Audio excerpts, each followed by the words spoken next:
Ladies and gentlemen, all rise for the RankKing's court.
Good? I don't know what just happened. No, I know. So, good evening, ladies and gentlemen.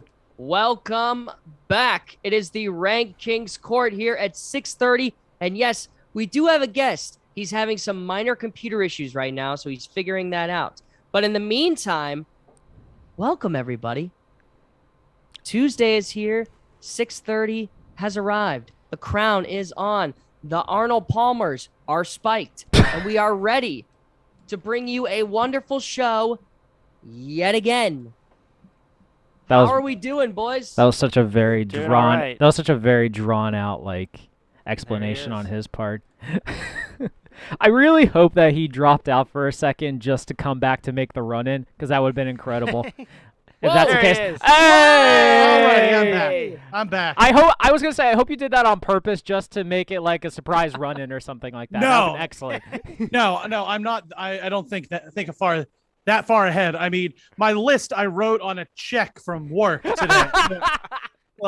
That's Yeah. amazing. Yeah, I have the email, but I don't want to pull it up and crash my computer again. So I'm would've been ready. Completely understand. Yeah. King, introduce our special guest for this show, please. Ladies and gentlemen, I would give a Royal Rumble 10, 9, 8, 7, 6, 5, 4, 3, 2, 1. Welcome, yeah. everybody. Ryan Thompson, how are we doing, bud? Oh, we are doing great tonight. I'm putting my monitors back in. It's going to be a great night. Going to talk about wrestling. It's been an exciting wrestling weekend, so I'm finally back in the mood to talk about wrestling after not wanting to talk about wrestling for quite a long time. And Well, yeah, I completely mean- understandable too, but this weekend made it doable to show our love of wrestling again, and I'm so happy that Austin decided to bring this up as a topic for this week, by the way. Yeah. Oh, look at you. Figure we have discussed our NXT topic, and I was like, well, at the time we needed to move up to the majors, so now we are talking all things WWE. I love what you're doing right now, Ryan. I love it. Just gotta decorate. You know. Yeah, absolutely. Just got. That's all you need. He's right on the microphone. Oh my god. Just gotta decorate. You know. Now that looks good. That looks excellent. I want that for the studio now. There's so many things that we have to talk about tonight, boys. I'm excited. The crowd's excited. They're cheering. The Bootios are out. Mm. I didn't. What I- do those Are those any taste like, good? by the way? oh, there's nothing in here. It was just. Oh, I think it was just like for. What the hell is that cereal called? I don't know. Cheerios. yeah. But the No. important Fruit Loops. Lucky Charm. Okay. Oh, okay. The important thing is they make sure he's not booty. That's all Yeah. that matters. I'm they not are booty. not magically delicious. They are bootylicious. as I've been Exactly. That's right. Yeah. Yeah. Yeah. Before we get into what we talked about last week and this show, where are we hailing to? Because it's not from parts unknown, boys. No, it is not. The RankKing's Court is live today from the Union Fitness Studios located on the North Shore of Pittsburgh. Union Fitness is more than a traditional gym. It's a place where you can transform yourself inside and out with a variety of classes based around fitness, yoga, strength, and performance training. At Union Fitness, they believe that it is their duty to hold themselves and their clients to a higher standard. They practice what they preach and uphold the values that make Union Fitness the community that it is. Go to unionfitness.com today to sign up for a consultation. Through Union, there is strength. There you go. There you go. Are you Love off? it. You off book with that? Do you have that memorized by now? No, the form's right in front of me all the time, so I okay. gotta make sure Don't it's admit there. to it. Okay. Say you Oh, memorize it all. I'm not gonna lie to the people. Come on, especially Yeah. my friend Ryan. Why would I do that? That's Yeah, ridiculous. true. Yeah. Lion does nothing, boys. Solves nothing, but I appreciate the honesty, Greg. It all comes into play. Absolutely. But yeah, so let's bring up what we talked about a little bit last week before we move into tonight's topic. Because last week was one of my favorite things ever. Last week we discussed everything that was SpongeBob. Ooh. And I was in heaven. I'm gonna say that. I loved Yeah. it. It was a good episode. I'm surprised you didn't get more heat for some of the stuff that you decided to discuss on there, bud. Well, okay. The main thing that came up was that Vo is Vo. I'll give him his shit because he. But like, there was a comment that was like, "Oh, nobody could like the Salty Spittoon couldn't touch Greg's team," and I was like, Greg's team was the weakest. he had a computer and a squirrel in a suit. I'm sorry. The squirrel actually got into the Salty Spittoon, so neither of your picks have actually been inside. Okay. So Well, okay. So here's the thing. Shout out Steph because she thought that I had selected. So I selected the Flying Dutchman as my number one pick, and she had appeared to recognize that she thought I had selected Bubble Bass, which it in fact was. Flats the Flounder, two very different fish, and she said, "I hate the show, and they dress too similarly." So, I mean, she's not wrong. they're but two listen, completely different fish, though, man. Kinda One- look alike, though. Yeah. one can't find the pickles. The other one kicks people's butts for a living. No, one could find the pickles. He just found them under his tongue. There's a big So- difference. So, Bubble Bass, he's the one who with the pickles, right? Yes. Yeah. I am 99% sure that was voiced by Tom Wilson, who played Biff in Back to the Future. No. Yeah. Are you I serious? will- Yeah. That's worth a look up. That is worth a look up. It's either him or Flats the Flounder. I don't know. I get them. I feel like it's confused. flats. It has to be flats because now that I'm picturing it in my head, No, you're right. You are right. Before you even look it up, in my head, yes. yes, because when I hear kick your butt, like that's definitely something Back to the Future. Absolutely. Yeah. You have a lot of comments from one Josh Elsass in the chat that says, Josh is off book and also Bonesaw is off book. Bonesaw's ready. Which, That was in good. fact, with the whole thing of the whole Spider-Man trailer that dropped, I could not mention, I got you for 3 minutes. 3 minutes of playtime. Austin, you texted me, which you never do, and you told me about how excited you were for that Spider-Man trailer. There's one thing I do not give a shit about, and that is superhero movies, and that proves how excited you are about this trailer. I know that you that- told me about it. You were I trying was to like, have casual this conversation with me about it. Yeah, I was like, this dude has no love for superhero movies, but it is nostalgia to me for this whole thing that they're bringing up. I mean, I literally have a Spider-Man tattoo on my thigh, so I kind of am very excited for this as well. Just saying. That is true. But yes, I don't think. Oh, too me many too. peop- Good. I never, Greg. I never told you I have a Spider-Man tattoo, right? I think you did tell me this. Yes. It's a Spider-Man. Right? Yeah, that's badass, actually. right there. I mean, way That more might be the detail. best one, Way yeah. more detail than what I have. Yeah, Right there, absolutely. yeah. Yeah, it looks I awesome. didn't just write it in Sharpie. I swear. No whatsoever. I mean, both are both of What's ours that are in your permanent. hand there? God damn it! I showered right before this, and I got permanent marker on me. Son of a bitch. Bad timing. Bad In it for the timing. bit. It's all good. It's all good. All for content. Love it. But yeah, I don't think too many people had. There are a lot of also issues with like the top 10 episodes, but like there's so many. Yeah, to it's hard choose narrow from. them down.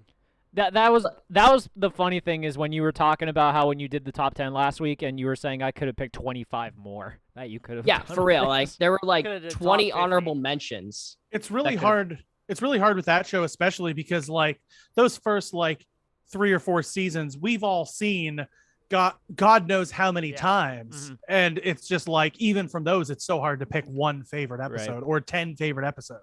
Austin, Oh, there was a lot of stuff that we could have gone back and forth on, but I at least do appreciate the fact that you got the Bubble Bowl as the number 1 episode on here. Ba ba ba ba ba ba ba ba ba ba ba ba. I appreciate it because that is Yeah, you did good on that. I've one. gone on record saying that is the greatest compilation, the greatest scene, the greatest thing in cartoons I've ever remembered. So Is that the sweet, sweet victory? yes. Oh, Okay, it yeah. is. Yeah, I can see that. Mm-hmm. There's so many iconic moments from that episode. I think one of the darker ones I talked about was when the flag twirlers were twirling and they literally twirled so much that they crashed into a blimp. And then Taps is playing. I love it. But yeah, Sponge I love that he had it master of the ready. props. He's got everything over there. This is an electric kazoo, actually. That's a I thing? Love yeah, it. yeah, Are you actually the kazoo kid? yeah. That's me. I'm the That was you? that's my gimmick name is the The kazoo, kazoo kid. kid. I Yeah. love it. Instead of coming out with a trombone like New Day, I come out with a kazoo. Oh, you stole Edge and Christian's gimmick. Yeah. Yeah. Yeah, I Mm. do remember Well, that. Speaking of the New Day, Uh-huh. I think it's time to get into the topic tonight. Let's boys. let's do it. Let's do it. Let's do it. So if you want, Vo, we'll start off not with our first radical ranking, but let's go into a little bit of the IG ranking that we had, if that's on there by any chance. It is on there. All right. So here we go. So we had the top rivalries in WWE. I thought that this was spot on for me, going a little bit from the past and the present to a little bit of. I mean, there's so many good ones on here. And before Greg's you say shaking his anything, head no. before you Shaking say his head anything, no. Jesus Christ, Austin. Stone Cold and Vince McMahon is not going on here because Vince McMahon did not wrestle Yes, he did. all. Yeah, he did. He wrestled, Yeah, he but he did. did not wrestle all the time. So I does cannot put him Yeah. It's still yeah. a rivalry. That No. that That's that was still a my, rivalry. that was my number. Like looking at that, I was like, "Where's Stone Cold and Vince McMahon?" Like Yeah. that is the second greatest rivalry between Vince McMahon and the fans. You could also That'd be do number one. You could also do Vince McMahon versus God, Vince McMahon versus NXT. Mhm. There's a lot of Vince McMahon ones. Yeah. So Vince McMahon versus the U.S. government was also an Uh-huh. excellent one That's as well. true. Yeah. there's also Kevin Dunn versus epileptics. That was one that could have been on there. Oh God. God. There. Yeah, I just also remember. says Hogan versus Macho Man. The He also mega says- powers He also says explode. mute your mic. I don't know if he's directing that at Austin or at Mute Ryan. your mic. Mute your mic. I Probably don't me. know. I thought. I mean, you go in with the Brothers of Destruction at 5, always fighting against each other. The two of them always gave us great matches, including like just. I mean, just the presence of those two alone, not together by any means, but the presence of Undertaker and Kane gave us the freaking Inferno match. Like Thank you, Vince Russo. that Hey. is. Bro, I got an idea. Why don't we set the ring on fire, bro? Yeah. I don't have any ideas after that, bro, but let's just set the ring on fire. That's a great idea. Oh. God. And you move on to number 4, which is mostly Triple H, but Daniel Bryan versus the Authority. Yeah. By far the greatest, I would say, when we talk about Vince McMahon versus the fans, this was probably This would be Vince This- McMahon versus the fans. this would be like the second coming of that. I mean, this was awesome. And then finally, you hit at number 3, one of my favorite rivalries that I grew up with: John Cena versus Randy Orton. This is the feud that never ends. It Like- just goes on. Yeah, like Austin, I would have had a bet. You could have had a better argument if it was Cena and Edge, because I feel like that was a better rivalry. I would even, you know what? If you wanted to put Cena and Rock in there, I would have So done you this. don't like this one. But this is one of those things that is like, we have nothing else going on. Let's just throw these two out there. It's like Yeah. there's fair. nothing with it. It's just it's like a break in case of emergency type thing. Yeah, because Yeah, it's but solid. two- It'll draw. The two of them together gave us some of the most incredible matches, ranging from the I Quit match at Breaking Point to the 60-minute anything goes Iron Man match. I mean, there have been Iron Man matches in the past, but never anything with no disqualifications, no countouts, like obviously just amount of brutality. And then at number 2, Bret Hart and Shawn Michaels. Yeah, This one was interesting for me because I could make a case that Bret's greatest rival was either Austin or Owen, yeah. in my opinion. With Shawn, it was a good feud, but it was more like, I don't know. It's kind of tough for me. I think they had great matches. It's just like, I think I can make an argument for better rivals for Bret specifically. I think with that one, it felt so real because you like even now we're not sure how much of the animosity was real, and I like bet you they still don't like each other. they worked so well together in the ring despite all of their like personal and professional differences that I think that it's a good spot on the list for that. Jeez. Comments. Jeez. I would just turn off your phone during this, bud, because you're gonna get Yeah, blown it's gonna up. be a lot of This is not Yeah, not honestly. gonna be. We're gonna get a lot of I- wrestling fans. We're that join in. bringing the wrestling league back for this night only, so you're gonna get a lot of comments. Come at me. I- Come at your champion. I The love one it. that I Come just at love me. the most, Where's your belt? Mojo Rawley versus Getting Over. That was, That was great. That was great. and Well, then once he got the face paint, it was over. Oh yeah. oh yeah. And then finally, I know a lot of people make the argument of Stone Cold Vince, Stone Cold Steve Austin, and The Rock. I mean, there is nothing better.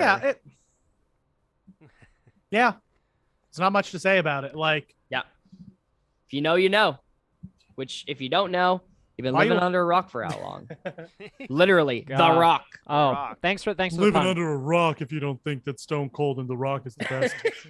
And the winner is Rocky. But yes, now we move on. We're getting into it now, boys. It's time to hit the first radical ranking. Ding, ding, ding. Ugh. What do you got, Austin? A Twisted Tea? Arnold Palmer Spikes. Okay, nice. Decided to change it up a little bit. And by changing it up, I mean the first radical ranking of the night, boys. The top WWE factions. WWE. I like that you put the caveat in that it is WWE factions. If you put the NWO in here, we're gonna have problems, Austin. Yeah. If you put the Four Horsemen in here, we're gonna have problems, Austin. And I like how well you enunciated WWE because Yeah. the guy on my mic stand here, I'm just thinking WWE Universe. No one can say WWE properly. No. No one says True. WWE. WW. Let's start with number 5 because it's a new day. Okay. Oh, Yeah. Greg's getting the Okay, snarl. Yeah, no. I had to think about it for a sec, but I'm like, you know what? Because at first I thought them as a tag team, but then now that I think about it, yeah, they're a faction. So yeah, makes sense. Yeah. Deservedly on any multi-person like group list tag team faction, they deserve to be on there. Yeah. They have proven that they are one of the best tag teams, not only of the past 10 years, but of all time. And as a faction, they work so well together. Everyone has their strengths. It's great. Yeah. You're getting a lot of hate on this one, Austin. There's a comment. For how low or New just Day like is number 1, and Elsa says not a faction, they're a tag team. If you have to freebird the titles, I think you're technically a faction. thank you. I agree. I Yeah, just that's- wanted to make that's that fair. aware. That's very fair. But yeah, these guys pushed the brink of everything to the point where like Kofi Kingston finally had his opportunity, a well-deserved opportunity at the WWE Championship, winning it, Mm-hmm. like, and just everything that went around with the trombone, the antics, the amount of, I would say, like, just style that these guys brought. I remember at the WrestleMania, they wore DBZ armor. Like, that was fucking awesome. Oh no. Mania 32, I think. Yes. Yes. Yeah. When they came out of the box of Bootios. Yeah, you're right. Yeah. Yes. They just bring And- the fun. They That's do. what And lost to the League of Nations. Boy, if that's on this list, I'll Yeah. be stunned. The League of Nations, number one with a bullet. League of Nations. Well, I would say I've got some bad news. Number 4 is not the League of Nations. Number 4 is, in fact, the Nexus. Grade A transition, bud. Grade A Yep. transition. Very good. Gotta put your arms up for Nexus. I There give was- you credit. Vo does have the Nexus armband I have the still. armband and the T-shirt. Mhm. I love it. was a huge There was fan of nothing better than, I believe, what match was it? I'm trying to think. That it was just excuse me, a singles match. And then all of these rookies storm the ring, choke Justin Roberts out with a tie, and just literally destroy everything to the point where, Tearing the ring up. yes, Oh, so good. to the point where the Nexus had arrived. I loved this angle. I hate that they were buried so fast, Mhm. but I loved how incredible it was to finally see like someone else kind of doing well in the ring other than like the main people. It was finally like a rookie sense of, okay, we're done. We're going in. We're not taking any shit, and we're taking everything.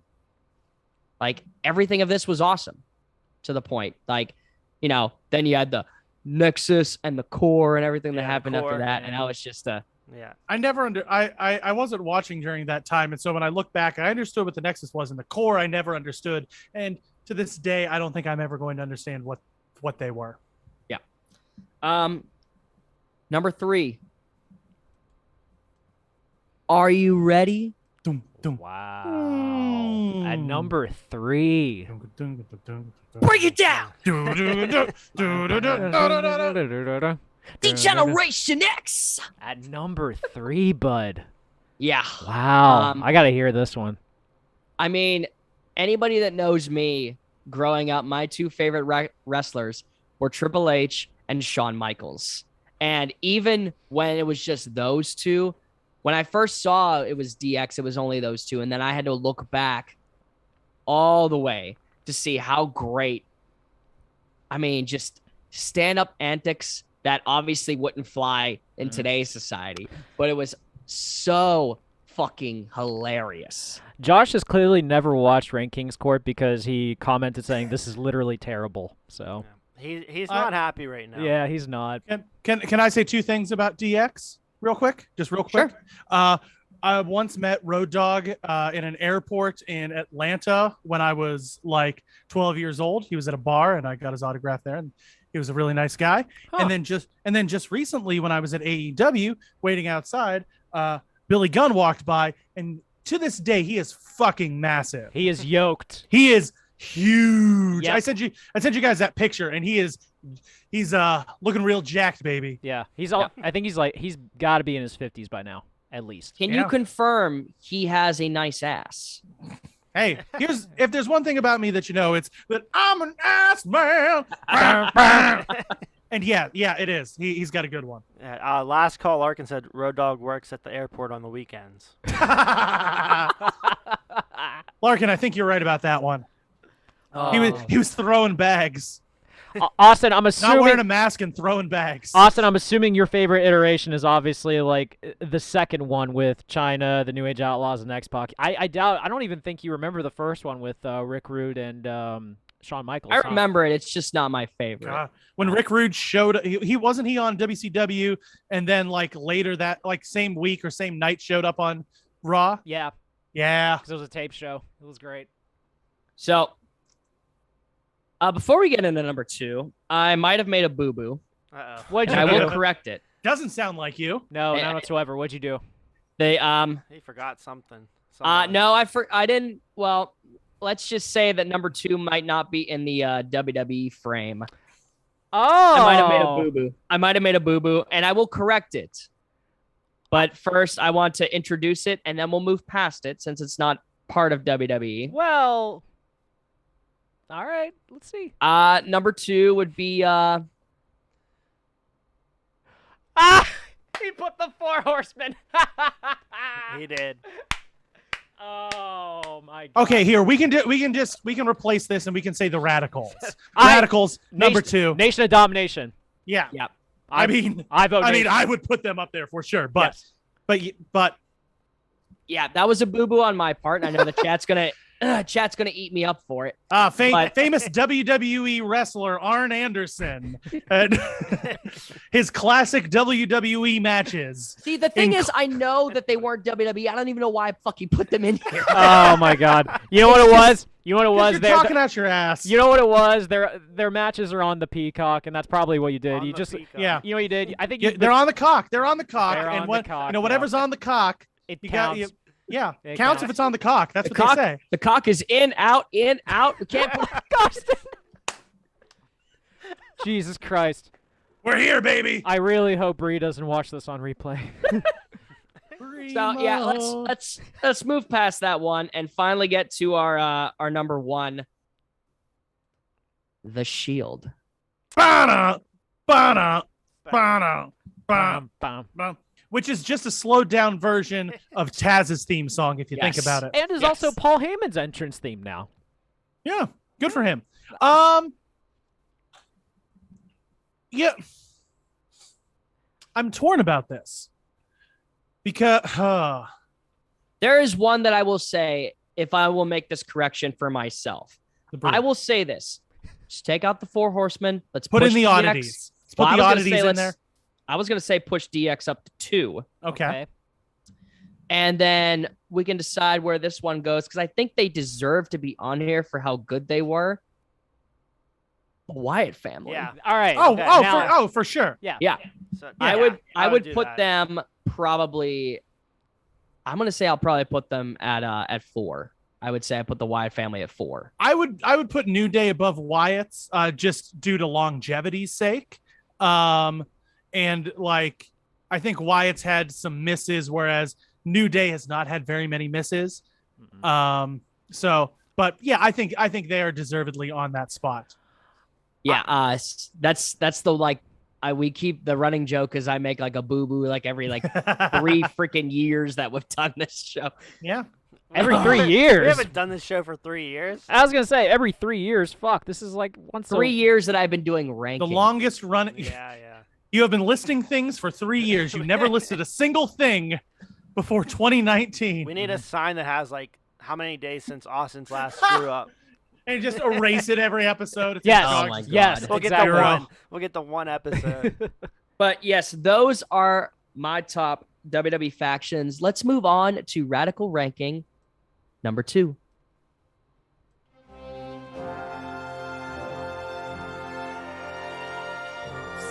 Is there music? There is. Okay. All right. If anybody Hold knows on. anything, The one comment. How many days since Austin's last 3 years? That's gonna be the title of the sign. Oh my that should just be a running gag at this point.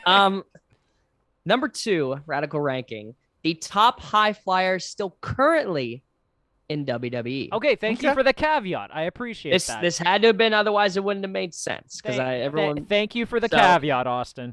No, Derek, Evan Bourne is not on this list.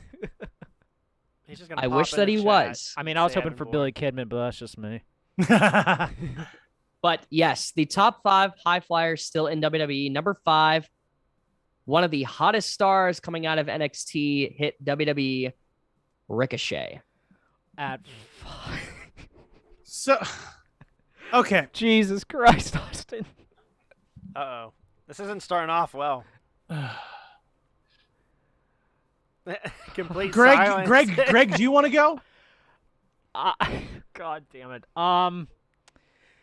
Austin, I have watched Ricochet put on just a gymnastics show in the ring in like every promotion he's ever been in. The reason he is not number 1 is clearly because he doesn't get enough TV time, because in terms of everything that he can do in a ring, Jesus Christ, like what more could you possibly want? Well, most of this doesn't I want to make it clear that a lot of it is transpired to how they've been used in the ring and everything. So how it all goes. So obviously Ricochet hasn't done a lot, and that's not his fault. It's just that he's not been pushed properly. You're pretending that everything before his debut on, I don't know, what show is he on now? Main Event? He's on Raw, yeah. Yeah. Oh yeah, he got swallowed up by Karrion Kross last night. Oh God. BDSM. What the hell is that BDSM armor? Version of the Sultan. Yes. Oh my God, I thought that too. Yeah, but I don't think it's right to discount their prior work. That's all. I don't think it's. I'm trying not to. I'm trying to literally limit the prospect to a WWE setting. I understand. LSS has a good comment. Said it's fine, Greg. He will forget his own rule and put Will Ospreay at number 1. Oh God, help me! I love me some Will Ospreay. Just saying. Number 1 WWE faction, Bullet Club. All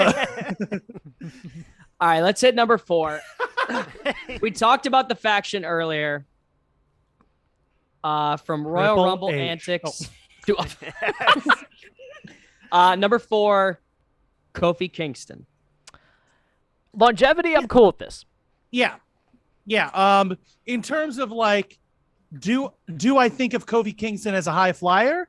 No, Not I don't. Much. No, I like the only time I think of him as a high flyer is during the Royal Rumble. Or when he's in the air. Yeah. Yes, it's the only time. I wonder if, I would say Austin, he's probably the most acrobatic superstar. Mm-hmm. I could say that. High flying, definitely when he started off, he was known to be a high flyer. He's much more of a grounded type guy, I'd say, but that's fair. I mean, before we realized that he didn't have a Jamaican accent, everything was That thrown to the storyline wind. cracked me up. Just start speaking English. Wait, you can speak English the whole Wait, time? he's like, he's like, wait a minute. Are you supposed to be Jamaican? What happened to your accent?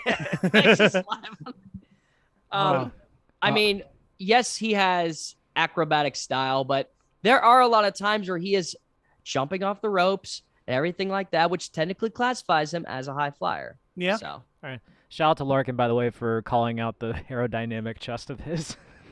The most aerodynamic chest in WWE. Josh, you're killing it tonight. Oh my God. Thanks for tuning in. he's just bad he's not on this.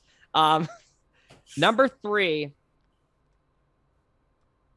the phenomenal one, AJ Styles. I am cool with him being top 3, 100%. Everything he can do in the ring is mind-blowing. Yeah. I was rewatching some clips today to try to figure out my list. AJ Styles, he was definitely on my radar. And just like the springboard 450 he did out of the ring to Dean Ambrose through the table at I think TLC in 2016. Yeah, phenomenal. Like Literally. the fact that he can do that. Getting a big old boo from Kaylee here. Kaylee, they're not a fan of AJ Styles. Well, Kaylee's still hoping for Sami Zayn to be on this list, probably. So I'll leave it at that. 2 spots left. You never know. That's Austin. What? Yeah. Okay. I think we're good. Yeah, I'm on the right track. Yeah. This is good. Yeah, and plus, I think he's 45 now, and he's still doing shit like this. So Well, exactly. I mean, so no respect. Bananas. Mhm. the dude literally is a cyborg that just keeps moving. So, unbeknownst to that, we move on to our number 2. He's had a lot of issues, but there's so many fucking things, and Ryan's doing it right. The charismatic enigma, Jeff Hardy. No doubt. He should definitely be top 5, top 2 for sure. I cannot think of a time where the only time I ever think of Jeff Hardy where he's not in the air is when he's doing this. Yeah, That's right. Every other time he pops up in my head, he's in the air. Yeah. There is a very good match that was not like, it was on SmackDown right when Jeff Hardy was at his brink of trying to get the WWE Championship. And one of the best matches that I've seen Jeff Hardy in was an Extreme Rules match against The Undertaker. live on SmackDown, and I loved it. I loved every second I said, because in that time, you didn't get very many extreme kind of matches just on like Raw, SmackDown, anything like that. And I said, a pissed off Jeff Hardy versus The Undertaker in Extreme Rules, sign me up for that shit any day. Yeah. Because this was my favorite match to play in like a WWE game, was an Extreme Rules match. Uh-huh. Oh, for sure. And then number 1, I don't think it's any shape or wonder who this person is. Mr. 619, Booyaka. All right. I'm Rey cool. Mysterio. Yep. Yeah. He has to be. You know what, He has to Austin? be. All right. You know what? I respect this list. I think Ricochet should be higher, but I'm totally cool I'd with probably this. put him at 4 and Kofi at 5. You think? Flip those Eh, two? yeah. I'd say that. That's fair. I would say honorable mention to John Morrison. I agree. I think John Morrison would take Kofi's spot in that.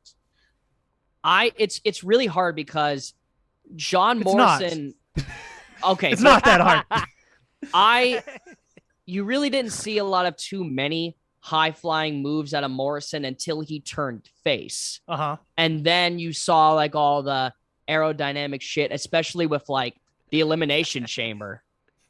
Like when he dove off the Elimination Chamber off the thing, he was an honorable mention for me for sure. Cool. And hopefully he'll be able to bring all that back with his rivalry with The Miz now. Another 'cause- honorable mention who will eventually work his way up to this list is probably Montez Ford.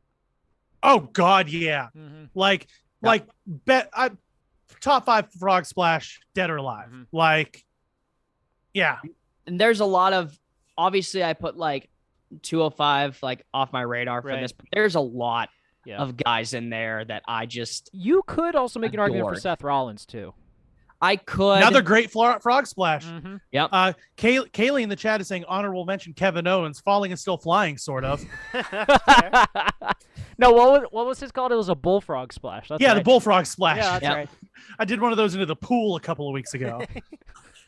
Trying to think what else. Anybody else have any honorable mentions for Highflyers? For current, I mean, Mustafa Ali could be one. yeah, most of us great. Mhm. It It sucks they got rid of his 054 because he almost knocked out Daniel Bryan, but still. what won't knock out Daniel Bryan? Come That's on. also accurate as well. Come on. True. Very Come on. true. Yeah, I'm Dominic needs some work still. Yes, I agree. Yeah. You could Usos. call any. You could I mean- call anybody that Goldberg hits with the spear. You could call high flyer. I mean, Walter's got a pretty good splash. Oh, God. That's more of a timber. Yes. Yes, it was. Vo, anybody on your end? Anybody that you can think of? Not current high flyers. Yeah, it's But hard with unless Sin Cara is still around. No, he he's still not. around? No. the No, master he's of the botch. The master of the botch. Oh my God. Botchamania. Jesus! Fucking bullshit. Let's go. Next list. Let's go. Well, the next list is actually one that we've been looking to for a while, Ryan, because if you've been watching the show, it is time. Oh, you know I have. I know. It is time for our great debate. Is there a song here too? Yeah, you got like a little intro thing. Okay. I see it on my phone now. All right, great debate time. It is time to draft your WWE faction. Greg, do you want to lay down the rules for us? All right. So we have 5 categories to pick from. You have your leader. You have your heater. You have your tag team. You got a mouthpiece. And you have a woman. That is Always got to have one in there. always got to have one. Yes. So you got a leader, you got a heater, Mm-hmm. Tag team. you got a leader, which would be a woman, Alita. A tag team. Yep. Correct. And what was the last one? Mouthpiece. Mouthpiece. Mouthpiece. Number of ways we can go with on this one, but I say we just do the way that the list is set up currently that Vo has it. So ranking Let's do that. yeah. So we currently have ranking 1, me 2, Ryan 3, and Vo 4. All right. So, and you can go in any of these order that you want. You can pick your tag team first, you can pick your woman first, however you want to do it. So, but for me, I am going to start off with my leader, and there is not one that I could think of more than Seth freaking Rollins. I have an idea you're going to be going with like a very I don't know, thinking like a crazed politician type of vibe, like a cabinet almost. Oh, that's just normal politician. What are you talking about? There's no crazed involved. That's just normal politician. Oh, okay. It's interesting. For me, I'm gonna get my mouthpiece just to start, and I feel like there's no one that can get people talking about them and get people excited about this. Give me Paul Heyman. All right. Yeah, I knew that was coming. Mm-hmm. Give me the guy who's gonna hype up everyone. So I'm cool with that. A walrus. I'm gonna go with my heater first, and I'm going with Samoa Joe. Oh, that's good. That's good. Current NXT champion. Yes. Which the only 3-time NXT champion. Only 3-time, baby. 3-time. Because as soon as you lose that belt, you start looking like a Toys R Us shredder. So, I mean, that was shout out to Karrion Kross. That was Kevin Nash at one point, technically. Yeah, he was. Yeah, he was Toys R Us shredder. Humble beginnings. Humble, yes. Secret of the ooze. The secret of the ooze is to become Diesel. No, I thought that was Oz or Vinny Vegas. We're looking at the chat right now. PC Clark 52, Vo stinks. You didn't have to read that one. Well, I mean, I feel like that's we're addressing the audience. Like, what's wrong with You that? can skip any. That's spam. Give That's the not audience a real person. give the audience what they want. Make them feel special. Come on. Vo, prove to them why you don't stink. Yeah. What's your pick? All right, we're gonna go tag team first. We're going the Hardy Boys. Okay. Cool. Okay. I like I was this. a huge fan of them growing up. So. All right. I like this. I like where this is going. I wish that like the Broken Hardy was somehow able to be used for this because it would be so wonderful. Mm-hmm. Ranking, you're back up. We're not going to do Serpentine on this one. Cool. Yeah, we'll just go in order. And let's just get this out of the way. It probably these two probably never coexist with each other. But for my heater, the Beast, Brock Lesnar. Wait, so you're going with you've got Paul. Oh, sorry. I thought you picked Paul Heyman too, and I'm like, No, you're that going would've very that would have been crazy. He's sticking to the script there. just all Paul Heyman guys. And it has to be Brock Lesnar with his current hairstyle. Oh, the one who yeah. looks like an onion. Yes. I love his new look. I think it's great. Don't make anyone cry any day, whether he's an onion or not. So it doesn't matter. I saw something that said he looked like Dean Ambrose with long hair. He does. jacked In a up weird guy. way, he does. Jacked Yeah, up- you're right. Jacked up Dean. All right, you're up, Greg. Give me my female. Give me one who can also cut a great promo, but I mean, adding Paul Heyman to it is just going to be great. Give me Becky Lynch.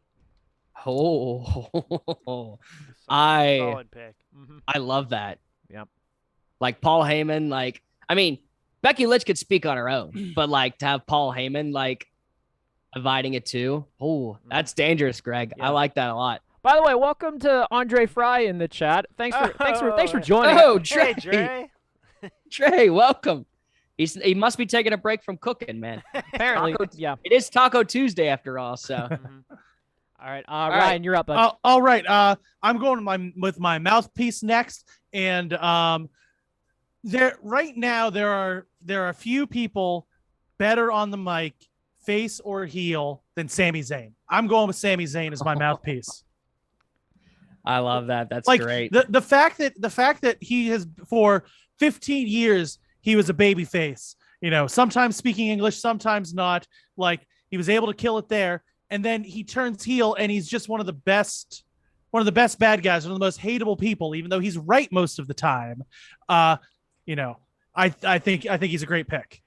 Is Kaylee in the room, by the way, hearing this? Just out of curiosity? Nope, downstairs. I love it. Well, Kaylee, you can turn it off now. I mentioned Sami Zayn. and how great he is. No, don't turn it off. We like the views. All Just right. leave it running while you're cooking. Yeah, there you go. Yes. Left the Um, chat the wrong time. I love it. All right, Bo, you're up. All right. I'm also going to take a guy that's good on the mic. We're going to go with The Miz.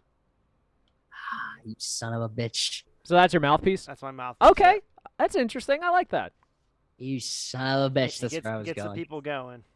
That is very true. He's also from Cleveland, which, I mean, Which that's how you... Makes some people Mega angry. heat. Mega heat, yep. All right. So what do I have left? I have my tag team, I have my mouthpiece, and I have my woman. All right. So there's no other way. I mean, if you're going to have the best of the best with royalty, at least, then you can't go anywhere further than my woman. Give me Charlotte Flair. Woo! Thank you. But I said boo. I was saying boo, Arlen. Said I'm boo. saying woo! Her Uh, title runs may be a month apart, but that doesn't excuse how fucking great she is. I God completely... damn it, we let her dad go. Let's give her the title again. It's good shit, pal. Alsace is confused. Is this all-time WWE Or current. or current? I guess that's a fair question. Well, Yeah. because the Hardys were picked, apparently it's all time. Yeah, I think it's because Samoa of that. Joe too. He's not. Well, he's current, current. is he? He's current, technically. Technically. If we're going to go that route. Yeah, technically. Yeah. So we're going all-time. Yeah, sure. Why not? I'm fine with that if you boys want to. Sure. For me, I'm going to go with my tag team, and I'm going to pick a team that also includes the best there is, the best there was, and the best there will be. Give the Hart Foundation. Ooh.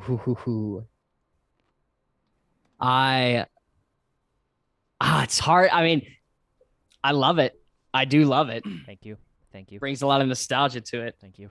Thank you. Yeah. I know this is a new generation, but I figure I had to throw that little nugget in there. Yeah. All right. You're up, Brian. I'm gonna go with my woman, and if we're talking about the best, I'm gonna talk about the EST of WWE, Bianca Belair. I like that.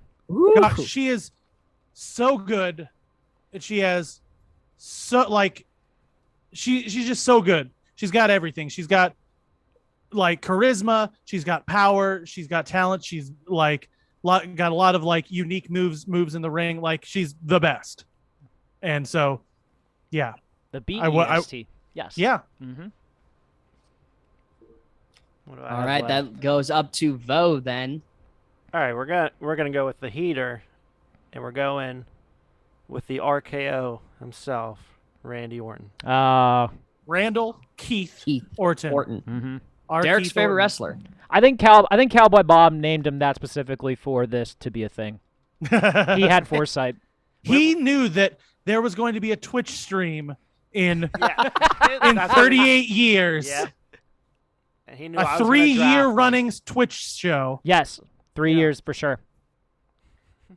Oh, all right. Well, if we're going all time, it may be a cop out since I have Charlotte, but I feel that you can't have anything without the Nature Boy, Ric Flair. So is he your leader or your mouthpiece? He is my mouthpiece. All right.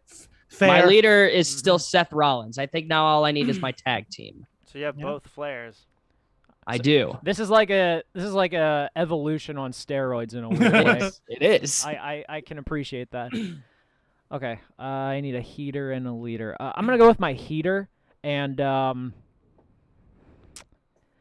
think I'm gonna go with. I mean, like Vince has a history of pushing big guys that just never did shit. So there's just like a huge laundry list I can go off for this.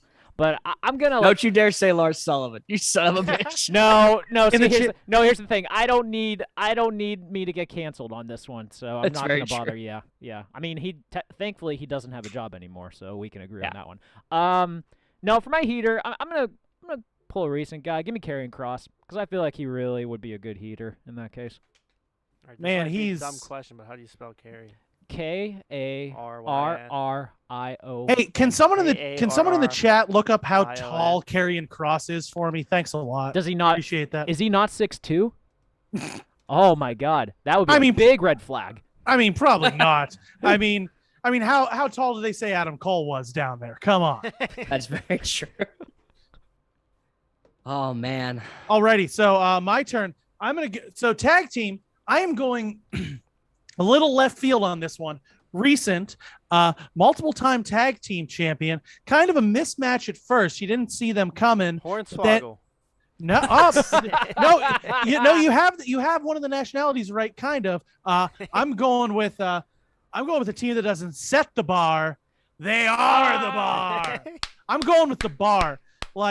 That's not out left field at all, man. I love that pick. They were so fucking good, and it's just like it gave both of them something to do because they're both such talented workers. And Sheamus, of course, he's one of the most decorated people in WWE history, honestly. And Cesaro really wasn't doing much of anything, and so putting them together, they worked so well together. And I love the bar. Because you are the bar. Yeah, He sets it. He sets it and he is it. yeah. All right, Shit, Bo. I need a leader.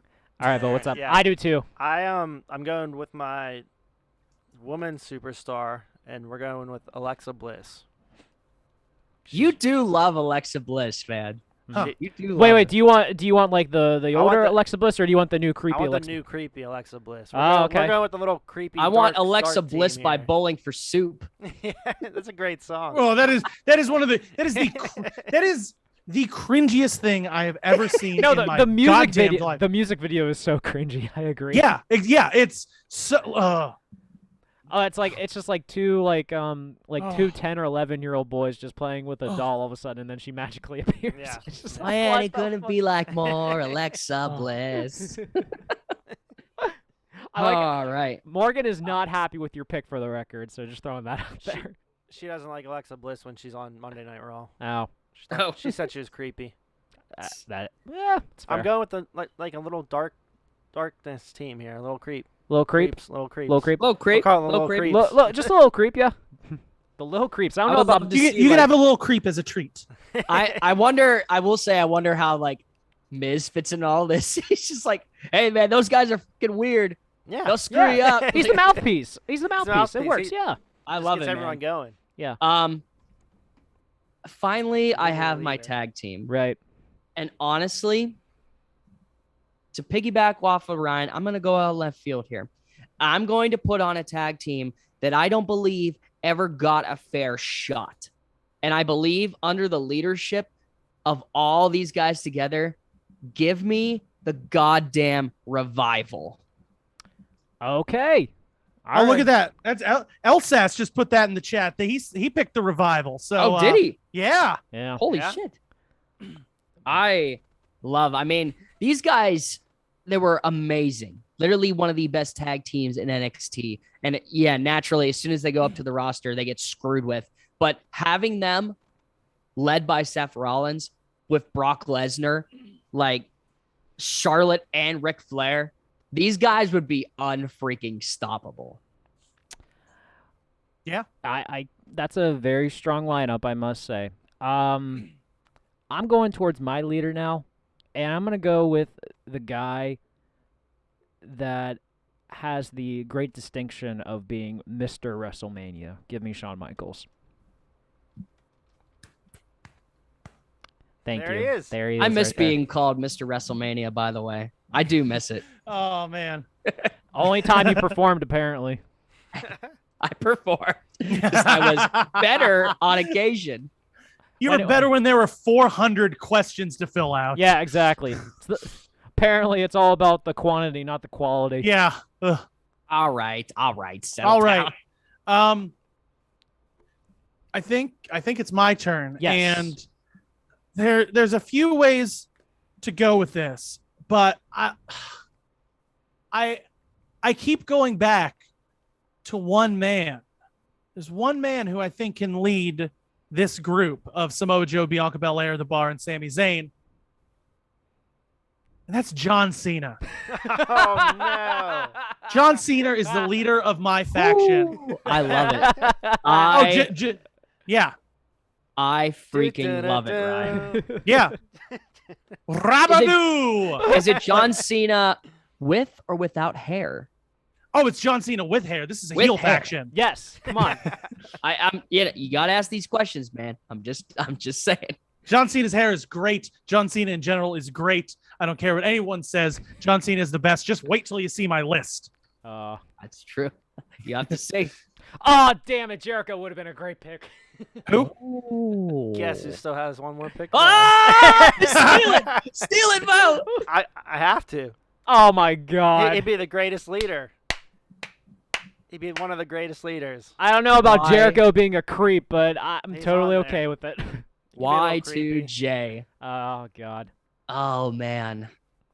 One of my favorite rivalries growing up was Jericho and Shawn Michaels, just because I started watching, I think around like 2005. And then that's where they started like leaning in. Jericho threw Shawn Michaels through the Jeritron, and then The proceeded Jeritron to have 5000. Jeritron 5000. Thank you. Thank you. Never just 5,000. Right. And then proceeded to have one of the best like ladder matches that I've ever seen. That's Man, this was great, boys. Yep.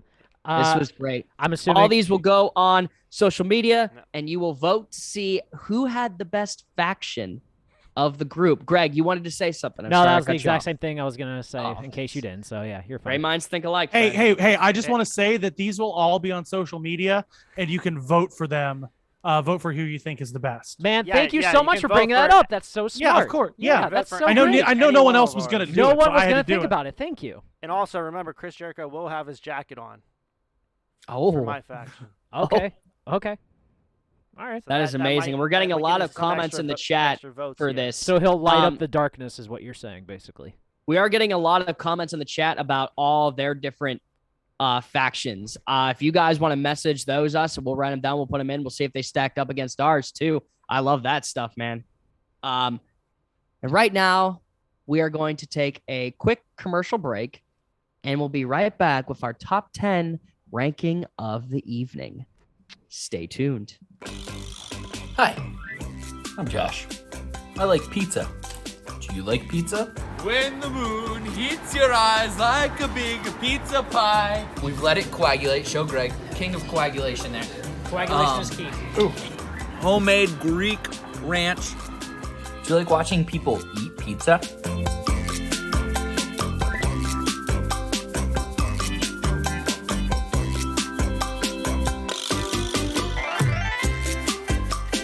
Help me, because I'm on the quest to find the best pizza in Pittsburgh. Hand-forged pizza. Vita Vici. That's amore. Make sure you're sending in your recommendations for the best pizza in Pittsburgh, because I'm going to go, I'm going to try it, I'm going to hold it to my standards. It's the aftertaste is the barf. Is where the barf comes Oh, in. yeah. I agree. It's bomb pizza. Can your favorite pizza place pass the test? Find out.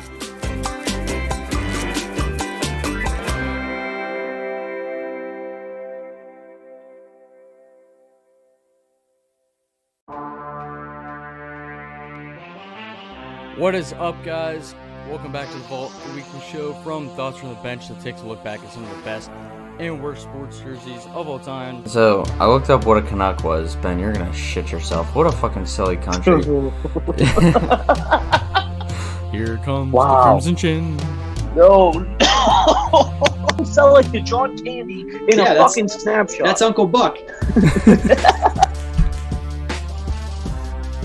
I have an irrational fear of alligators and crocodiles.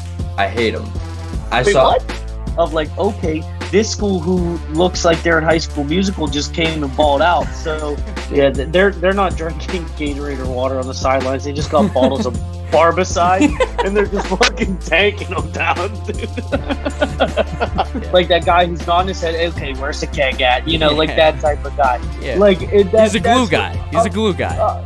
Okay, he's a glue guy. I want to show off the human goose that is Mike Glennon.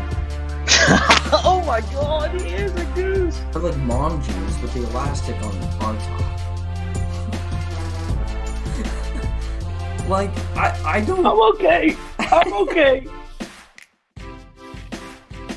He's a man of the people. He's in with the students at games and sporting events. He's posing with the frat boys. He's getting pumped up, literally and metaphorically speaking, for every event. He is Dartman.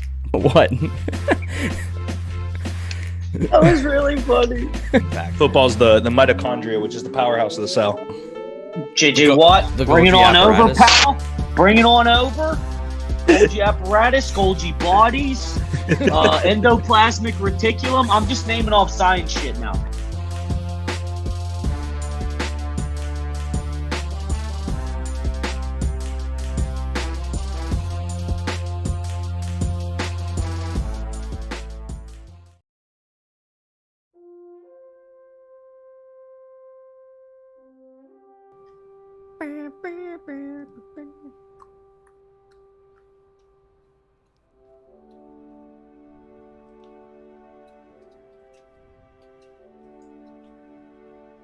Ladies and gentlemen, welcome back.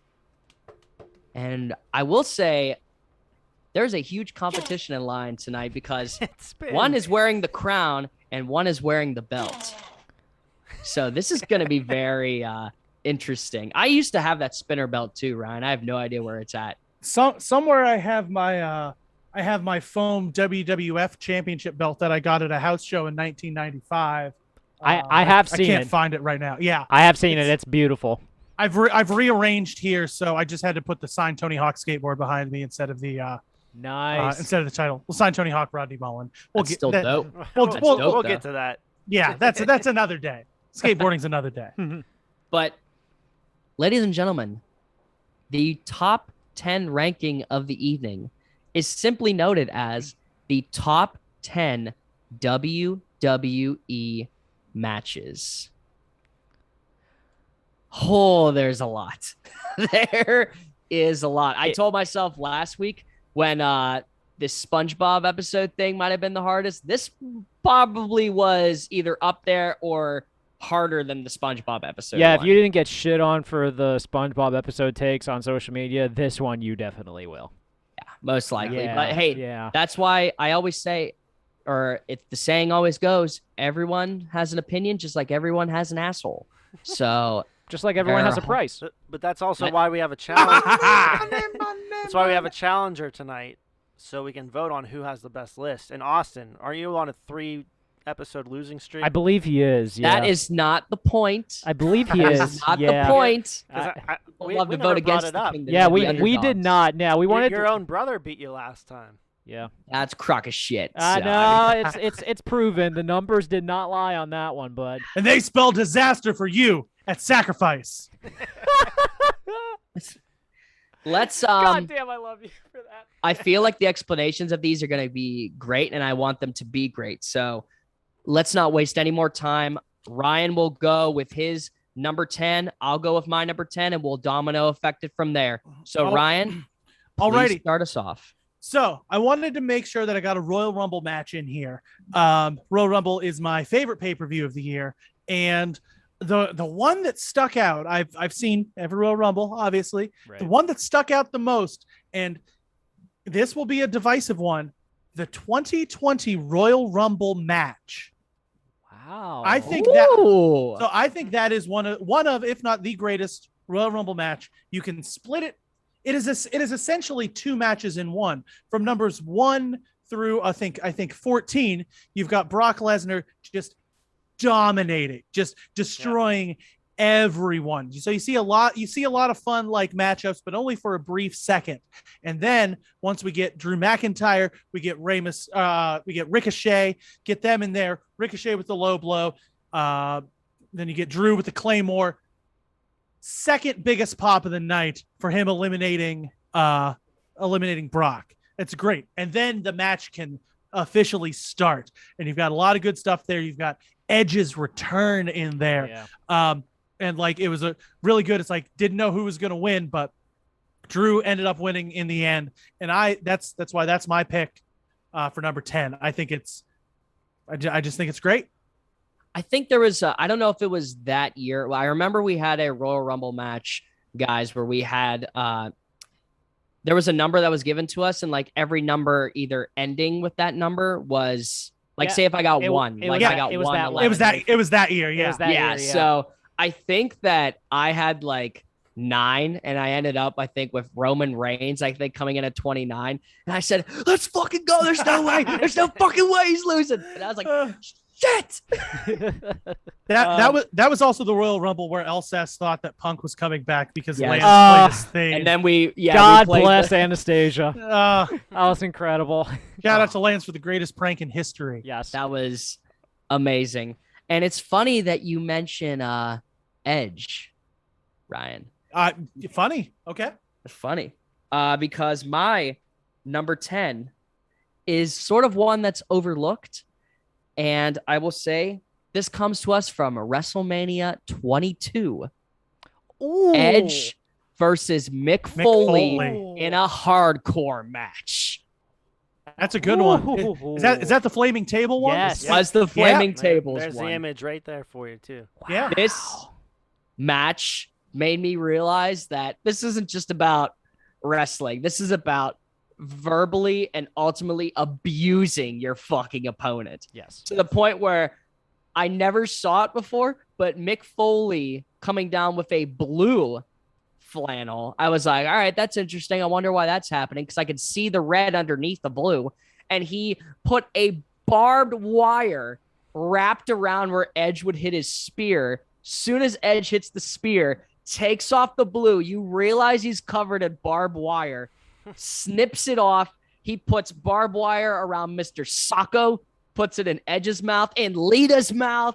Like, this match was ultimately insane, to say the least. And it ends with the iconic, which now, if you go back and watch it, I think it like grazed the screen out because of the blood. But Edge spearing Mick Foley through a burning table. Not one of them like burning on like one side of the edge of the table. The whole table was on fire. I loved it. That is my number 10. I respect both of these picks, actually. Edge got second-degree burn from that flaming table spot as well. So, and then also from the Royal Rumble match, Kevin Dunn should have been second-degree burn for missing his first spear ever. So there's that as well. And that, and it was on that was on Ziggler, I think, right? It was. So it's like you're gonna sell it so well. They have edited on the network or on Peacock on the Cock. They've edited it back in. Thank God. Yeah. You know what? These are matches I was not expecting at all, and I gotta say I'm very surprised. You're excited for the rest of the way. I am. Yes, I very much am. I honestly, Ryan, for the Rumble pick, it's intriguing because normally when I think of Royal Rumble matches, I think of 92 when Flair won, and I think of 94 with the double finish. So that's where my mind goes. But you're right though. 2020. What's intriguing about that is that it's literally 2 different matches in it because they do such a great job of splitting that apart. Yeah, I was gonna say for me the 2 Rumble matches that I always are. And it sucks because of the situation and everything. But 2006, like Rey Mysterio lasting all the way. Yeah, of the little guy doing that. That's incredible. And then 2001 with Kane just brutalizing the fuck out of everybody. Drew Carey coming in for like, just be like, here's money. Don't eliminate me, WWE Hall of Famer Drew Carey. I wasn't going to say anything, but yes. But yeah, those are the 2 I'm thinking. Ryan, that's what I'm you're here up for. at number 9, my friend. Okay, so for number 9, I'm gonna go back. The theme of this match is the greatest pay-per-view opening match of all time. And we're gonna reach. Let me grab VHS off of the shelf, and we're gonna go to WrestleMania 10, and we're gonna go with Bret Hart versus Owen Hart. We're gonna go Bret Hart versus Owen Hart. It just obviously the chemistry they had together was so good, and it's I don't even know how to describe it. It's like it is the best opening match of a pay-per-view ever. I'm stunned for words. I love it. And you want to know why, Ryan? Why's that? My number 9. Bret Hart versus Owen Hart. SummerSlam 1994. Wow. Wow. I couldn't believe when you said Bret Hart versus Owen Hart. I thought you stole mine for No.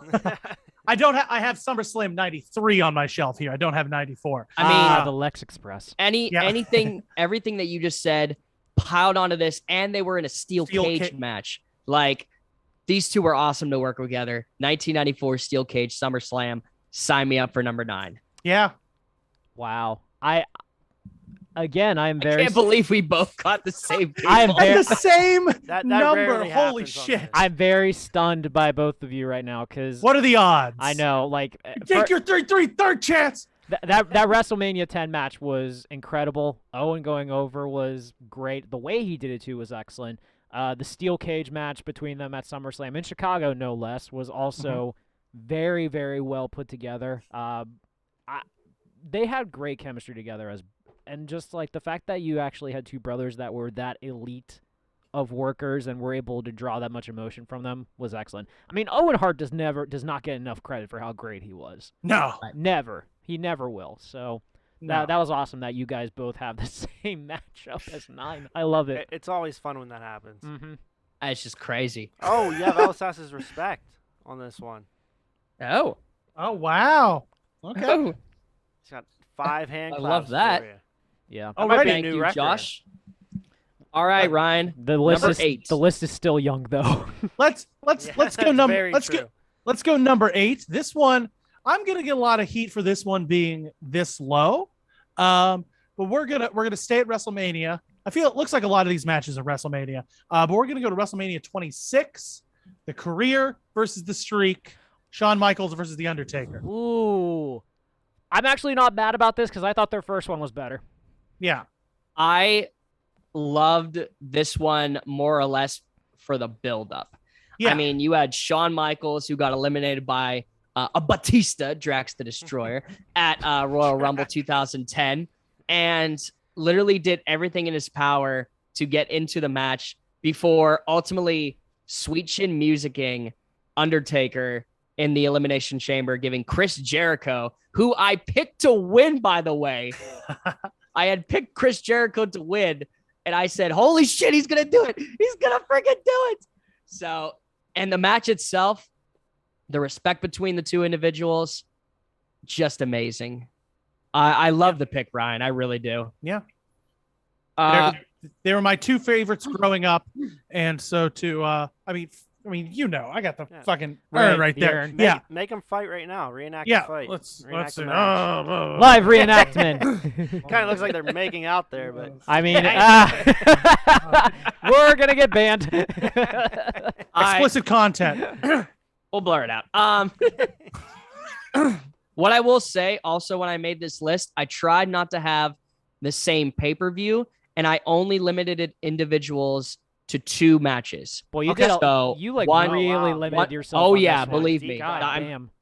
So if one individual is on here more than twice, I obviously fucked up, but I don't believe I did. So we'll move on to my number 8. I had a different match in here originally, but let's go back again to SummerSlam. But in 2013. Ooh. Okay. Trying to think. That was. I believe the year is correct. I might be mistaken, but I don't think it is. Do it. Say it if I'm wrong, and we'll move on. But this is John Cena versus Daniel Bryan. You're accurate. That was that year. no, tell me he's wrong. I was freaking out a little bit because I No, started no, doing You're wrong. math in my You're head. wrong. I've never seen this match, and you're wrong. It's never happened. No. Like when you were talking 2013, I was like, wait a sec, was that when Orton cashed in? So I was like, okay. I was trying to figure out who was on that card, but no. I will say the original match I had on here was the Best versus the Beast. for CM Punk versus Brock Lesnar in a no DQ match. And while that was good, nothing compared to Daniel Bryan actually getting a WWE Championship shot. And yes, it led to the creation of the Authority and that storyline, and everything about this match was awesome. The point where John Cena came on the next night and told us he was missing time. He showed us his goddamn elbow that was the size of a freaking basketball with the amount of fluid that was in it. Like, just insane. And the whole concept was, you're not a wrestler, you're an entertainer. And it was wrestling versus entertainment. And I loved that concept. Hans, the concept's still going on now, apparently. Now Yeah, that I it think is. about it. Yeah. Yeah. Mm-hmm. But yeah, that is my number 8. Cool. I respect this one, bud. Yeah. Let's see what you got. Okay, number 7. We're doing two gimmicks in one. So this is I got this is a tag team match, but this is also a very innovative tag team match in terms of the structure that it was in. We're going to 2017 Hell in a Cell, Usos versus the New Day. This was an underappreciated match, and when they actually like performed this, it was incredible. I was very surprised how well this came out. The kendo sticks being used like as a prison for one of the Usos, it was so innovative, because like we've seen Hell in a Cell matches, and other than a few of them, most of them just kind of run together, honestly. Like when I think of Hell in a Cell matches, I think of the first one, I think of the Undertaker Mick Foley one, I think of the Jeff Hardy and Randy Orton one, and I think of this one. And this one, I think it was just so good. Watching it, I was blown away. I'm like, how is this not main eventing? How are they not getting 20 more minutes? Like, both of these tag teams were at the top of their game at the time, and were just showing how creative they could be inside that structure. What I appreciate about this one also is that for the longest time for the New Day, it was always Kofi and Big E that were wrestling with Woods on the side. This time, Woods and Big E were wrestling with Kofi outside the cell, and I thought that was awesome because of the fact it gave Woods the chance to shine, which was well overdue in that case. Now, this also opened the pay-per-view, didn't it? Yeah. Right? This was the first match. Yeah. It's a good way to open it. Yeah. Alsace likes this pick, too. We'll see if he likes this one at number 7 for me. WrestleMania 28. That would be... This is the end of an era.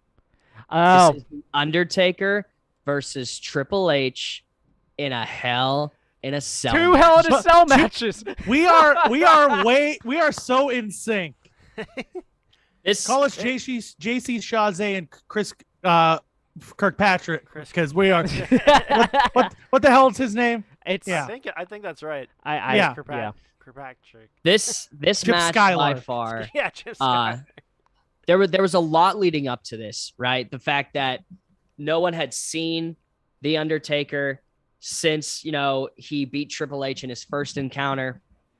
You saw when he showed up that he had shaved his head, and literally Triple H was like, what the hell's what freaking out the whole goddamn time. You had Shawn Michaels as the referee, and this by far was the only time that I truly thought that the Undertaker's streak had been broken, when it was they sweet chin music into a pedigree, 1, 2, kick out at the last second. And I said, no, they're not. Holy shit, this is nuts. What are you doing? Keep going. And at the end of this, the whole thing, the fact that it was more of a defiance, Triple H going out with the DX chop and then a sledgehammer to the skull, followed by a tombstone. And then all of them walking up the ramp together as a send-off made me really special inside to be a wrestling fan. Everything about this was all storytelling. It was all the facial reactions that you got from them. The lead up to this was also excellent as well, with Taker giving promos towards Triple H, just playing off of the insecurity about always never being as good as Shawn was added the nice personal touch to it as well. This is an underappreciated Hell in a Cell match, honestly, because of that. Oh yeah. Cool. All right, fella, you're up at 6. Okay, number 6 is going to be the gimmick of this one is this is a TV match. This is a match that was on cable television back at the height of wrestling's popularity. We're going to go all the way back to April 1st, 1999 on Monday Night Raw. We're going The Rock versus Mankind for the WWF Championship. Was this the ladder match? No, this is the one where you had DX at ringside with Mankind, with Mick Foley, and you had Rock with the Corporation, and this is the one that was pre-taped where Tony Schiavone said that Mick Foley was going to win the title over on the other channel. That'll put some butts in some seats. Wait. I think the dates are wrong on that. You think the dates are wrong on that? Yeah, because... maybe that's 98. Hold on. Let me double check. Let me double check that. I think it is because that happened after the same time as Starrcade. And Starrcade was when Nash and Goldberg, and that was 98. Where is that? So it says 1999 title win. I'm looking this up because I could have sworn it says that a no DQ match on April 1st, 1999. Wow. There we go. How is that? Wait, yeah. 1999. Yeah.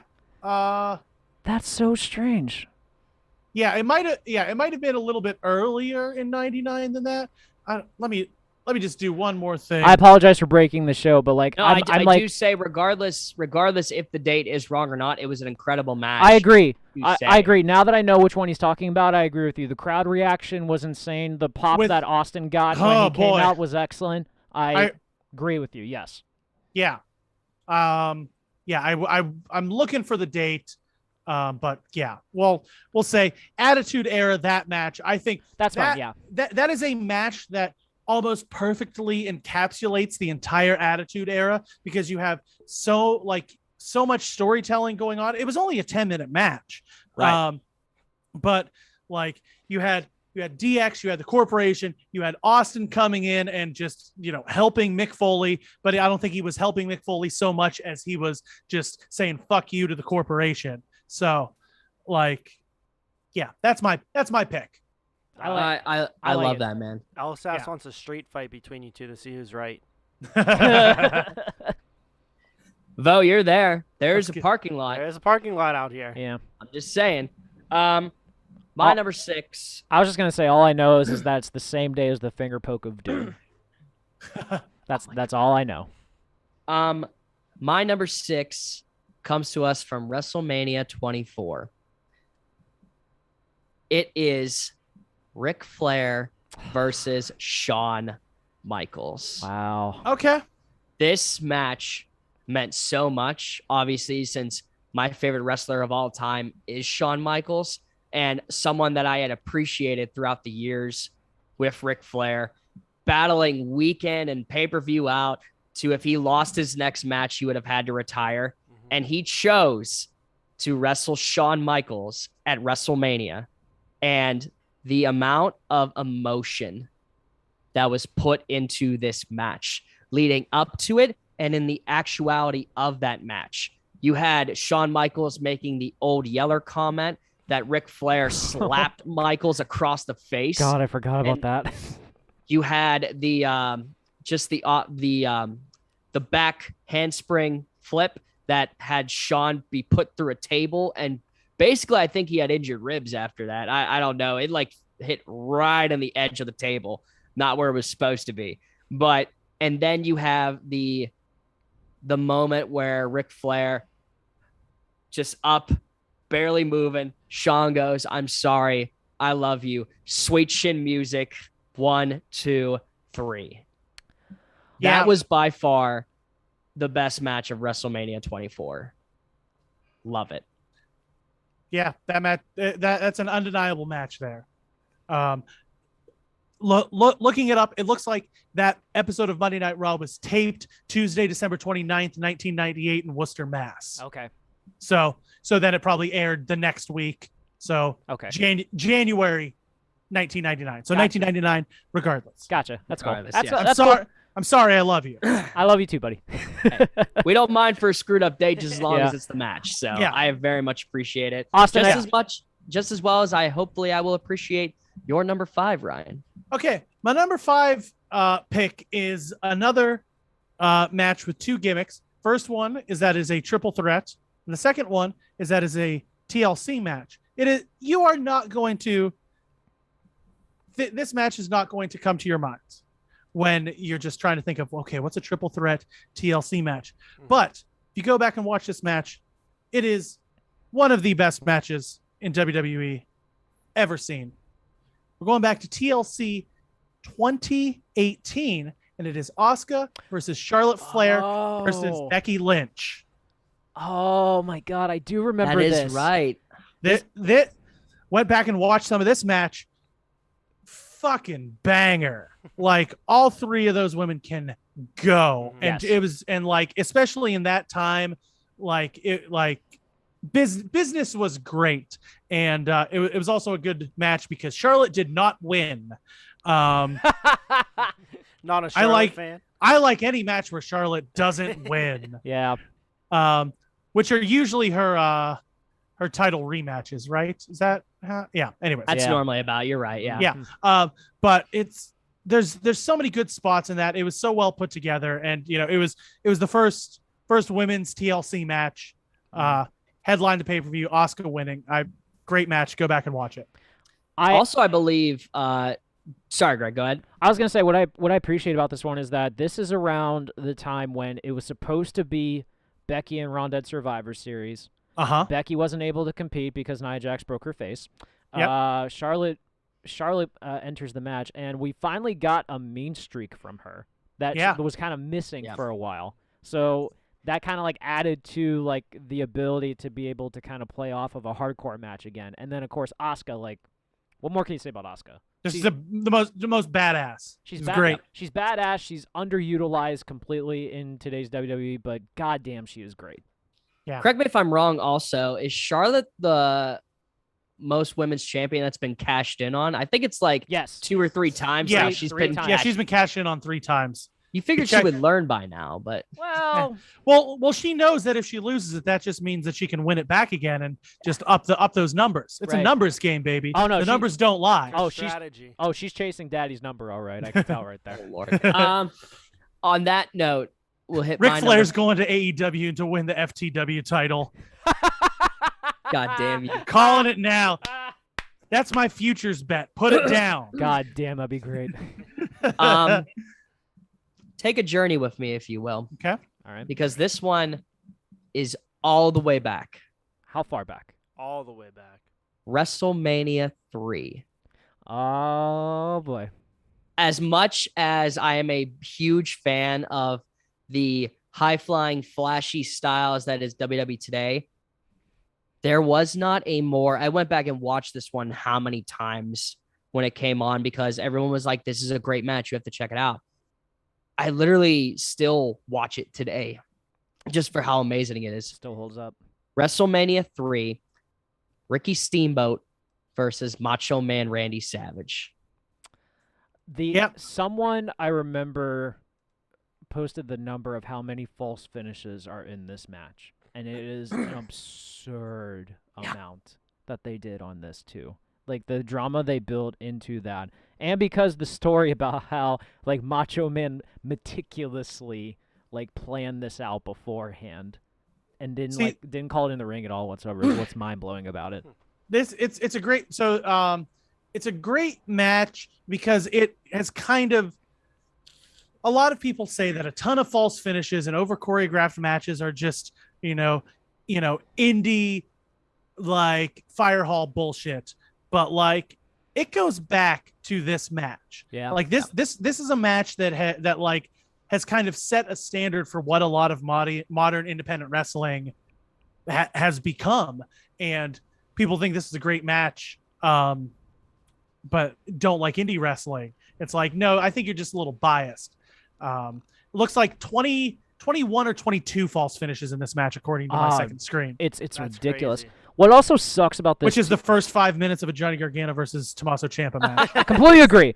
I completely agree.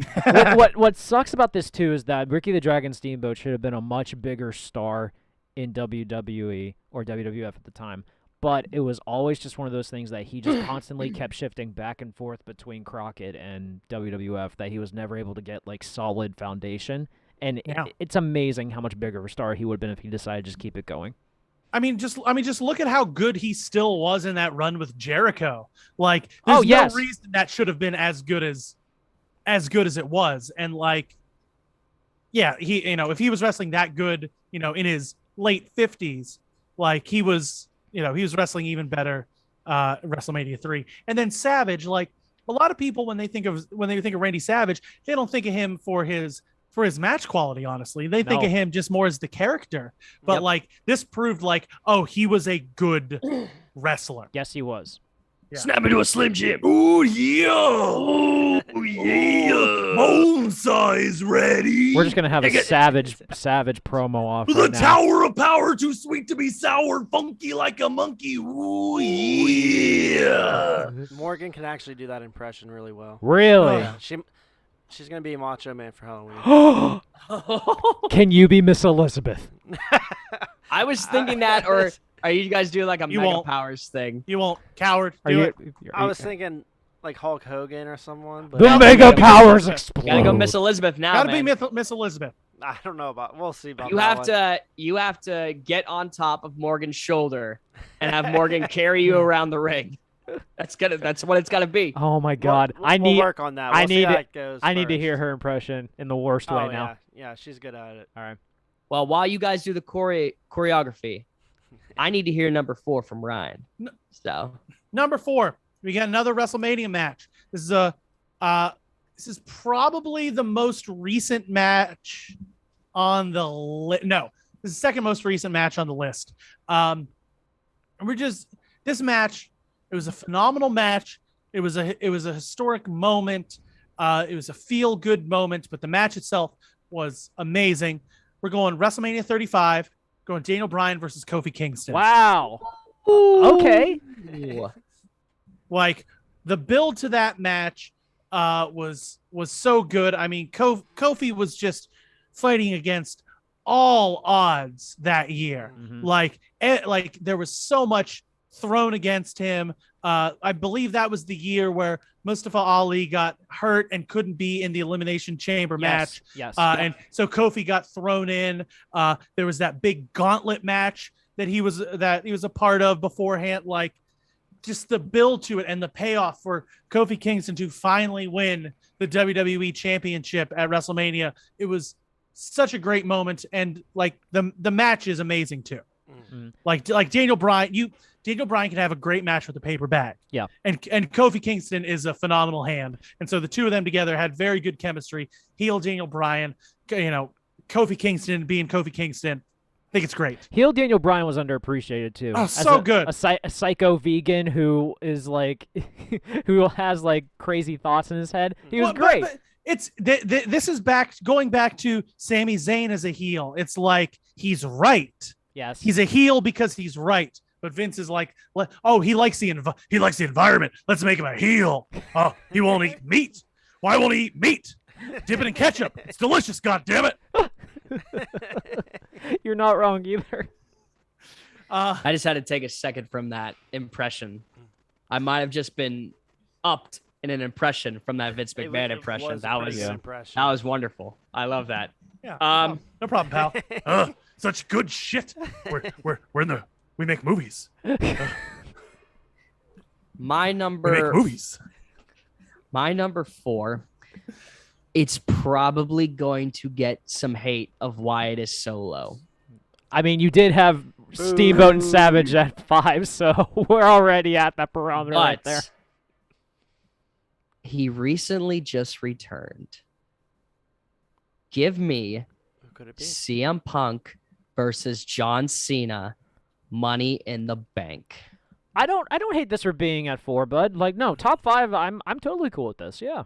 I'm telling you though, a lot of people put this one like at 1 or like I'm telling you this. I knew that when CM Punk was taken off for his comments and John, the whole storyline of trying to get him back, and then CM Punk was like, basically told Vince, you know, I tried, or I'm trying to remember what he says, like, you'll kiss my ass and like it. Like, it's just, and then ultimately to the point where he doesn't sign a contract. And he says if he walks out with the championship, he's gone. I am leaving with the WWE Championship. And yeah, it's great. I'm not going to talk too much about this match because maybe it'll show up on my list. Ooh, I will say this is probably, aside from a Night After Mania show, this was the best crowd I've ever seen at a WWF show. So hot. It was the hottest match, and it was also the last time that Punk had Killswitch Engage as his theme music. Yeah. Very true. This Fire Burns, such a good song. It was my alarm for quite a long time. It is a good song. Yeah. Cool. Let's go to number 3. Alrighty. So my number 3, gonna take this back. Once again, we got 2 returning players that were on my list already. We're gonna go back to the first WrestleMania I ever got as a pay-per-view. I started watching wrestling in 1995, 1996. I got the Royal Rumble that year, and then I got WrestleMania 12 with Bret Hart versus Shawn Michaels for the WWF Championship in a 60-minute Iron Man match. I've got that at my number 3. So I have a few caveats. Okay. At the time, I thought it was an amazing match. Mm-hmm. I still think it is an amazing match. I think it is boring as fuck, but I think it is an amazing match. You know what? I'm also, I think as time has gone on, I think with all of the brand new styles of matches we've seen, this kind of gets left behind a little bit, because I agree with you. There is definitely points. I can't do a 60-minute Iron Man match. 30-minute Iron Man match I'm cool with. Yeah. Like, those are completely fine with me, but it was too much. Like at the time I think it was good, but I think looking back on it, it's like, yeah, it was a little bit correct boring. me if I'm wrong, but this Iron Man match, I believe, was the only one to have one fall. Yeah. There was not as far as I remember, yeah. There was not a single pin until like the last, they went into overtime. Yeah. This match was a bright spot on a not great WrestleMania. You got a problem with the backlot, bro? I mean that's trust me, if we were ranking top 5 cinematic matches, that would be number 1. I agree.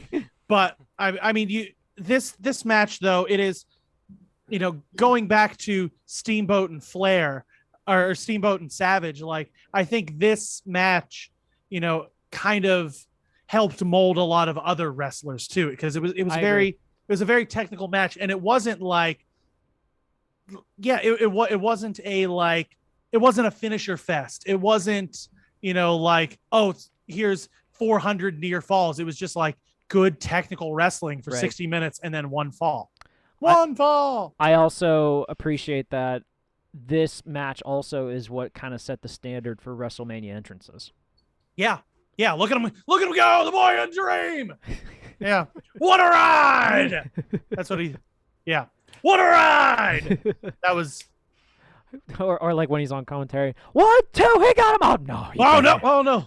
No, God, Vince McMahon. So, side note: Vince McMahon on commentary got top 5 dead or alive. Fuck it, love Vince McMahon on commentary. Welcome everyone to the Rosemont Horizon. Welcome everyone to Chicago, Illinois, and welcome to SummerSlam. Oh no, his passion is great. He would do like that 3. He would do like the city, or he would do the venue, the city, and the event, and something about that is just always stuck in my mind. But anyways, no, I'm cool. The match was good. It is a it is an objectively boring match, but it can still be good. This is like a match I would watch once every 5 years. Yeah, exactly. Well, Austin, That's how you know it's good, man. 3? Yeah. My number 3 involves the same one of these men. So it's funny how that happened as well. Once again, my number 3, WrestleMania 13. Oh my God. Yeah. Bret Hart versus Stone Cold Steve Austin. Just Steve Austin at the time. But in a submission match, everything about this was extraordinary. You had the clutch double turn, which is very hard to pull off. Yeah. You know, this is better than Big Show making a turn and then another turn in the same night. You know, it all happens. But Big Show makes more turns than a NASCAR race, okay? That's very true. That's true. But Stone Cold not tapping out and instead passing out to the sharpshooter, and then Bret Hart being viewed as the villain, to then Stone Cold being like the old fuck you establishment kind of guy, just turn around. Amazing. Just absolute amazing. So real quick on this one, this is my number 1 for the record. Okay.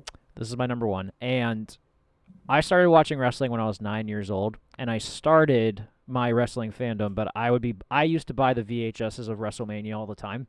Yeah. And this one I took the longest to purchase because I was not a fan of blood. So the time that I did finally decide to purchase this and I watched it, this was like the first time ever that I tried to get through it and see blood for the first time, and I was just blown away when I watched this match, because I loved Bret Hart. I saw some of his older stuff, and then I finally was able to watch this match, and I loved Steve Austin because Austin was popular around the time. So when I finally saw this match together, and I saw just how well it was done, and I just, this is my favorite WWE match of all time. I would love it. I would love if you started watching wrestling in the 2000s when you didn't like blood, because you would have watched that John Cena versus JBL match. Yeah, no, that's Eddie Guerrero versus. Yeah. Those are like the extremes right there. Yes, that's accurate. Yes. But man, the fire hydrants were definitely red that day for sure. Oh boy. And oh boy, we're past the 3. Holy, we're at number 2. Number 2. This is a pick that's not going to be on a lot. It should be on a lot of lists, but I don't think it's on a lot of lists. We're going to the Royal Rumble pay-per-view. Okay. But we are not going to the Royal Rumble match. We're going to a WWE title match. Oh, I know what it is. We're going to the year 2017. Yeah. We are going John Cena versus AJ Styles. This is a great match. This match. So this match, it's they got 25 minutes. It's so good. Fun fact about this match: they don't leave the ring. That's true. I do remember that. They don't leave the ring for the entire match, and it is a clinic, because you've got John Cena, who he works the WWE style so well, and just he knows his role so well. And then you have AJ Styles, who this was marking 1 year to the day of him being in the WWE, and he was already in the title picture. He was over as hell, and just this match it was an instant classic the second it was over. Yeah. What's awesome too about this is their SummerSlam match in 2016 was also excellent. Yeah. And the storytelling in that was great, by just Cena leaving his band in the middle of the ring, because we thought that was his sign and stuff, but no, this return match was excellent. This is the match that tied the Ric Flair record, I believe. Yeah. So, and you got AJ Styles after that wearing the armband as a headband. Oh God, just that led to such good AJ Styles content. And yeah, just that match. It is one of the best matches in the last 10 years. I- And on my list, I mean, it's number 2 on my list. But that's fair. That's a fair statement in the last 10 years. Absolutely. Is that when he started quoting? Beat up saying John that he- Cena. Oh. Or when he started saying that he was the face that runs the place. Yes. Yep. Yes. Like, oh my God. His first title run. Yeah. This is also, I think, like my favorite time in wrestling, like that post brand split, that era, especially of SmackDown. Like they were trying so much stuff, so much new stuff, and all that. Like, yeah. I was watching every week, and every week it was like, oh, this is good. And like, I get nostalgic for that time of wrestling because like right now, things are kind of not as iffy. good. And it's just like this time, everything felt fresh. Everything felt new. And AJ Styles, who had been around the world, had every title facing, the face of WWE, John Cena. Mhm. It was perfect. Correct me if I'm wrong too. That first SmackDown post brand split, everyone like Raw was trying to do its own thing. They did like a whatever challenge, and then SmackDown did a 6-pack challenge for the number 1 contendership to Dean Ambrose's WWE Championship. And Dolph Ziggler won. And I said, holy shit, they're not playing around. They're giving new guys an opportunity. Let's fucking go. And you also had the first Raw post brand split. That was in Pittsburgh, Pennsylvania. And you had 2 fatal 4-way matches. And the winner of that would go on to face Seth Rollins for the Universal Championship. And you had fucking my boy Finn Balor beating Roman Reigns clean in the middle of the ring. And you had Sasha Banks beat Charlotte that night too for the women's title as well. And I think we had the Old Day sketch, which was terrible. Oh, the Old Day. Oh yeah, forgot about that. Yeah. That was one of the very few misses to bring it back to the New Day, having very few misses that they were involved in. Austin, what's your number 2? Rank King. Let's hear it. The King brings to you WrestleMania 17. X7. X7. Thank you. To me, yes. I knew I was going to get shit for that if I said it that way. But WrestleMania X7. Thank you. Stone Cold versus The Rock. That's the wrong picture. Wrong picture. There. I love that. Whoops. Now, here's the caveat. It's the wrong picture. So, Austin, I understand why this is on the list. I got nothing wrong with that. Me personally, there's a better match on that WrestleMania. There's a TLC match on that. I thought about it. I know, and that's why I said I was sticking strictly to singles matches. So, like, all right. TLC didn't fall. It would have been on there. It was on there until I was like, damn, like I should probably do only singles matches and shit to be more traditional. But TLC was on there at one point. So, but yes, I mean, to me, this is like the two greats fighting off against each other, man. It was wonderful. What's also is this is the match that killed business for WWE for like kind of did, yeah. That end of the match with Austin going with the Raw or with Vince, like, I'm gonna be honest with you. So, I have never had like a lull period in my fandom before, except after this match. I missed 3 months of wrestling because of that. I believe that is right around the time I stopped watching wrestling until 2016. Yeah, see? See? It's literally that. Like that one decision, because Austin wanted a chance to be a heel, killed business. It absolutely did. Yeah, because what year was that? That was 2001? 2001, yeah. That was the last year I got WWF magazine, because I got it every single month from 1996 until around 2000, 2001. And yeah, this is about when I stopped watching. Yeah. I checked in once at WrestleMania 22 because WrestleMania 20 because a friend got it, but then didn't watch it again until Royal Rumble 2016. Yeah, that's crazy. Yeah. So your pick ruined wrestling for me. It did. But the lead up and the match itself was pretty good. Best music video ever for a main event. Is that the My Way one? Yes, it is. Oh yeah, of course. The limp Bizkit. Damn right. It's my way or the highway. When we get when you don't do a great Fred Durst impression, Yeah, bud. Sorry. probably one of your worst.